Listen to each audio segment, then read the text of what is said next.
कीजिए। अस्सलाम वालेकुम फातिमा, कैसी हैं आप? वालेकुम अस्सलाम। अल्हम्दुलिल्लाह, आप कैसे हैं? अल्हम्दुलिल्लाह। Thank you so much Fatima for joining us today. I you assure welcome. you out to join us even if you are so busy. आज हम अपना क्वेश्चन आंसर का सेशन स्टार्ट करते हैं। तो हमारे पास स्टूडेंट्स के कुछ क्वेश्चंस हैं जो हम आपसे पूछेंगे। सबसे पहले जो है वो स्टूडेंट्स का बहुत ज्यादा पूछा जाने वाला क्वेश्चन कि आपकी स्टडी रूटीन क्या थी। अपने स्टडी के स्केड्यूल के बारे में आप हमें थोड़ा सा बताएंगे। स्टडी की स्केड्यूल की अगर बात करें तो एज यू नो कि हमारे क्लिनिकल्स भी होते हैं और इसके अलावा जो है ना कॉलेज भी हम जाते हैं। तो जी। जब कॉलेज में हम 2 बजे तक तो कॉलेज टाइमिंग होती है। उसके बाद अगर देखा जाए तो दिन बहुत कम रह जाता है, लेकिन फिर भी अगर नाइट टाइम, मैं वैसे नाइट टाइम पढ़ती थी और ये था कि तकरीबन 8 घंटे तो एक दिन में हम पढ़ते थे। जी। ये स्टडी टाइम। सब्जेक्ट्स हैं। ठीक है, फोन का सब्जेक्ट जो है वो बहुत लेंथी सब्जेक्ट होता है। जी हम उसकी प्रिपरेशन जो है वो कैसे करें, इसके बारे में थोड़ा सा गाइड करेंगे आप हमें। जी जी जरूर। फंडामेंटल्स है ना, बेसिकली बहुत बड़ा, बहुत लंबा है, लेंथी सब्जेक्ट है। इसके लिए हमने ना कुजियर की बुक से इसको कवर किया था। और जो है इसके अलावा नीरज सेठी की बुक है, उधर से कुछ टॉपिक्स क्लियर हो जाते हैं जो बहुत लंबे दिए होते थे इधर कुजियर के अंदर, क्योंकि अक्सर जी। स्टूडेंट्स होते हैं उनको ये देख के सुनना शुरू हो जाता है ना। तो हम्म। हम मैंने ये कुछ टॉपिक्स उधर नीरज से भी कवर किए थे। और इसके नीरज अलावा सेठी। जो उधर से कवर नहीं होते थे वो स्लाइड्स से देख लेते। ठीक हो गया। अच्छा, फिजियोलॉजी और एनाटॉमी की अगर हम बात करें तो इसमें स्टूडेंट्स बहुत ज्यादा कंफ्यूज होते हैं। मतलब काफी ज्यादा टॉपिक होते हैं जो बुक से कवर नहीं हो रहे होते, यानी कंटेंट इस तरह का होता है जो बुक से कवर नहीं हो रहा था। तो आप इसकी प्रिपरेशन के लिए कोई एक्सटर्नल सोर्स भी यूज करती थी या कोई और बुक जो आप यूज करती हो इसके लिए? एनाटमी फिजियोलॉजी के लिए हमने यही बुक ही फॉलो किया है, रोज एंड विल्सन। क्योंकि अगर हम यही कवर कर लेना तो हमारा कंटेंट हो जाता है इसमें कवर, और पेपर भी तकरीबन हो जाता है इधर से। अच्छा, कुछ जो होते हैं वो स्टूडेंट कहते हैं ऐसे कुछ लोग गाइड कि जो है ना वो, हाँ जी हाँ जी। कुछ लोग गाइडन यूज करते हैं। हमने भी कुछ टॉपिक्स उधर से किए थे, लेकिन मोस्टली हमने रोज एंड विल्सन ही यूज किया है। फातिमा, नेक्स्ट क्वेश्चन था स्टूडेंट्स का, कम्युनिटी हेल्थ नर्सिंग से रिलेटेड था। कम्युनिटी हेल्थ नर्सिंग से बच्चों को बहुत ज्यादा इशू है कि बसंत थापा की बुक तो बहुत ही ज्यादा हैवी है, तो उसका कंटेंट भी उसके अकॉर्डिंग जो है ना वो बुक के अंदर से नहीं कवर होता। तो फिर आप कम्युनिटी हेल्थ नर्सिंग के लिए आपने कैसे प्रिपरेशन की? कम्युनिटी हेल्थ नर्सिंग के लिए बेसिकली तो बसवन थापा ही पढ़ी है हमने, और क्योंकि उधर से कंसेप्ट क्लियर होते हैं। और इसके अलावा एक छोटी बुक थी साइमन एल्फ्रेड की, उधर से हमने कुछ ना कुछ टॉपिक्स क्लियर किए थे। ठीक, साइमन एल्फ्रेड से आपने कुछ टॉपिक कवर किए? जी जी, वो काफी अच्छी बुक थी। ठीक हो गया। अच्छा फातिमा, बायोकेमिस्ट्री से रिलेटेड बच्चों को जो है ना वो थोड़ा सा होता है कि फाइव स्टूडेंट्स यूज करते हैं, कुछ जो है वो मुश्ताक से भी पढ़ते हैं। तो मैक्सिमम टॉपिक्स जो है वो कहाँ से कवर होते हैं, और क्या फाइव जो है वो बायोकेमिस्ट्री के लिए इनफ है?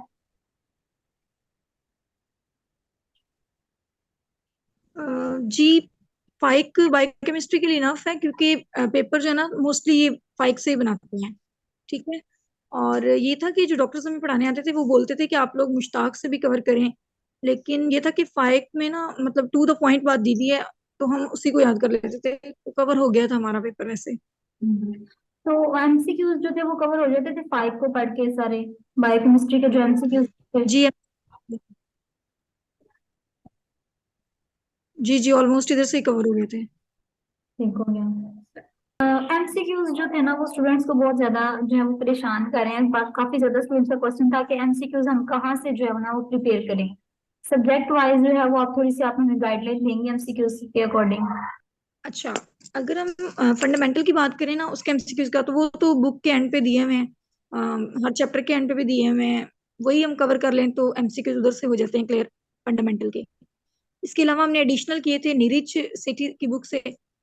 तो अच्छा हो गया था पेपर हमारा, अल्हम्दुलिल्लाह। और इसके अलावा अगर एनाटमी की बात करें, फिजियोलॉजी एनाटमी की, तो वो भी रोज विल्सन के ही कॉन्सेप्ट से हमने कवर किए थे। सारे एमसीक्यूज भी उधर से आ गए थे। इसके अलावा हमें कोई एडिशनल बुक करने की जरूरत नहीं थी पड़ी। और बायोकेमिस्ट्री का भी मैंने जैसे आपको बताया कि 5 से ही एमसीक्यूज क्लियर हो जाते हैं, उसका एससीक्यूज भी और एमसीक्यूज भी। इसके अलावा कम्युनिटी का आपको मैंने बताया कि नवीद किए थे हमने, और बसवंत थापा के कॉन्सेप्ट से थे। इसके अलावा आपको पता है कि से भी कभी ना कभी वो उठा के दे देते हैं, जो वो बुक्स बुक्स में उसके कॉन्सेप्ट्स आपको पता होने चाहिए। कॉन्सेप्ट्स जो है वो आपको क्लियर होने और चाहिए। जी तो नेक्स्ट जो है वो सेकंड ईयर ने भी कुछ क्वेश्चन जो है वो हमसे पूछे हैं, तो वो आप हमें थोड़ा सा बताएंगे। सबसे जो पहला क्वेश्चन है उनका फार्मा रिलेटेड, ठीक है। फार्मा की वो कहते हैं कोई ऐसी स्ट्रेटजी बताएं कि फार्मा जो है ना वो बस हमें याद हो जाए। कोई तवीज कोई पानी इस तरह का कि हमारे अंदर चला जाए और फार्मा जो है ना वो बस हमें याद हो जाए किसी तरीके से। कैसे फार्मा को याद किया जाए? एक्चुअली में फार्मा तो वाकई बहुत एक रफ टफ सब्जेक्ट है, लेकिन ये है कि हमने इसे कवर कर लिया था, अच्छे तरीके से कवर कर लिया था। इसमें हमने ना 3 बुक्स का यूज किया था। एक तो इनाम दानिश थी, जिसको हमने तकरीबन ऑलमोस्ट सारी थ्योरी इधर से की थी। लेकिन अगर इसमें बहुत कोई ऐसी चीज थी, कोई ऐसा कॉन्सेप्ट था जो बहुत ही tricky होता था, तो हम वो लिपिन कोड से कवर कर लेते थे, क्योंकि उधर बहुत अच्छी चीज लिखी हुई है, बहुत इजी वर्डिंग लिखी हुई है। और इसके अलावा जो क्लासिफिकेशन है हर सब चैप्टर की, वो हम कैटसिंग से कवर करते थे, क्योंकि पेपर में बिल्कुल क्लासिफिकेशन कैटसिंग की ही मानी जाती है, तो हम वो उधर से कवर करते थे। ये 3 बुक्स हमने फार्मा के लिए यूज की थी, और एमसीक्यूज भी इन्हीं में से आ जाते हैं, कैटसिंग के जो एंड पे दिए हैं और लिपिन के। तो उसके बाद जो है वो एडल्ट हेल्थ नर्सिंग का सब्जेक्ट है, जो कि एक मेजर सब्जेक्ट है, ठीक है। एडल्ट हेल्थ नर्सिंग 1 भी है, एडल्ट हेल्थ नर्सिंग 2 भी है। तो इसको कवर करने की कोई जी स्ट्रेटेजी हो कि इतनी हैवी बुक है और इसके इतने ज्यादा कंटेंट है, तो इसको कैसे कवर किया जाए? इसके लिए ना एक हमने शॉर्ट बुक यूज की थी। वैसे तो इसका हमने डिजीज पैटर्न ही देखना होता है, और ये था कि इसकी जो एमसीक्यूज थे ना, वो हमने ब्रूनर सुदार्थ की बुक थी एमसीक्यूज वाली। एमसीक्यूज उधर से क्लियर हो गए थे, और जो एससीक्यूज थे ना, उसके लिए मैंने एक छोटी बुक पढ़ी थी, वो काफी जेपी बुक थी। भी कहते हैं, जेपी की बुक है, उसमें से भी एमसीक्यूज आते हैं। तो आपने वो कवर की थी जेपी की बुक? जी जी, जेपी की भी देखी थी मैंने, और इसके अलावा यही ब्रूनर के एमसीक्यूज देखे थे। पैथोलॉजी का कहते हैं कि पैथोलॉजी जो है ना वो काफी ज्यादा बुक से रूबीन्स है, ठीक है। और इसके अलावा जो हमारी नाम दानिश है वहां से कवर की जाती है। तो आपने कहाँ से पैथोलॉजी का कंटेंट कवर किया था? देखिए, अगर ये कहा जाए ना कि पैथोलॉजी का इनाम दानिश से हम करें, तो इनाम दानिश भी अच्छी बुक है, लेकिन ये है कि अगर आपने कॉन्सेप्ट्स लेने हैं तो फिर आपको फोर्थ की बुक पढ़ना पड़ेगी।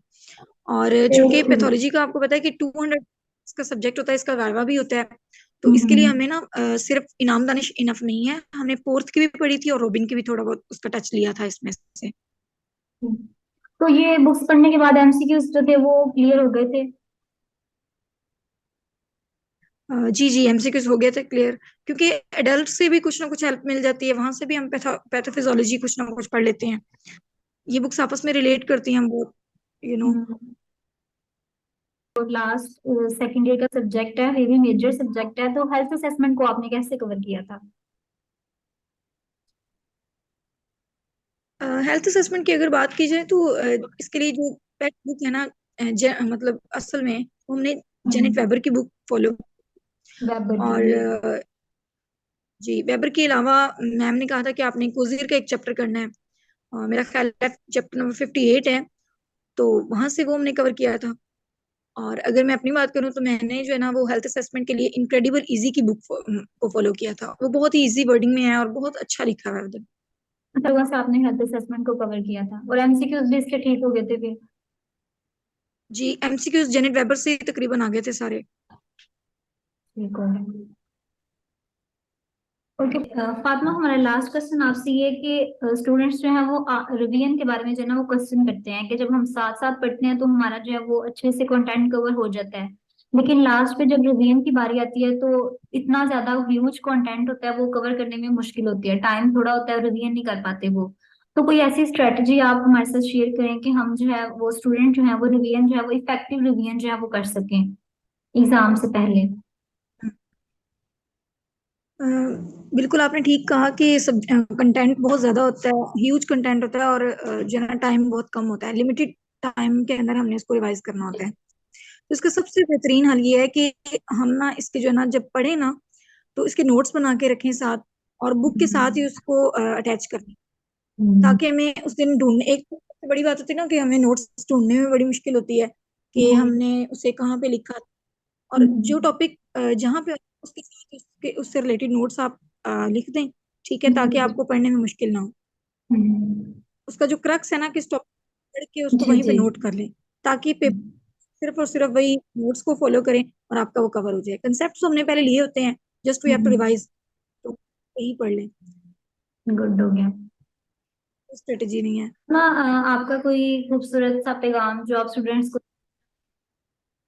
कोई सा भी आपका मैसेज स्टूडेंट्स के लिए लास्ट में हम आपसे जो लेना चाहेंगे आपका मैसेज। जी जी बिल्कुल, मैं स्टूडेंट से यही कहना चाहूंगी कि जो है वो मेहनत करें, because everything seems impossible until it is done, so या try again till you succeed. जी जी। That was all about from my side. Very good. Fatima, बहुत बहुत शुक्रिया आपका, और हमारी बहुत ज्यादा बेस्ट विशेस हैं आपके लिए। नेक्स्ट भी इंशाल्लाह ऐसे ही अल्लाह ताला आपको कामयाब करे। थैंक यू सो मच, आपने अपने बिजी स्केड्यूल में से हमारे लिए इतना टाइम निकाला। आपके टाइम का बहुत बहुत शुक्रिया। Best of luck for your next career and thank you so much. Thank you. You're welcome.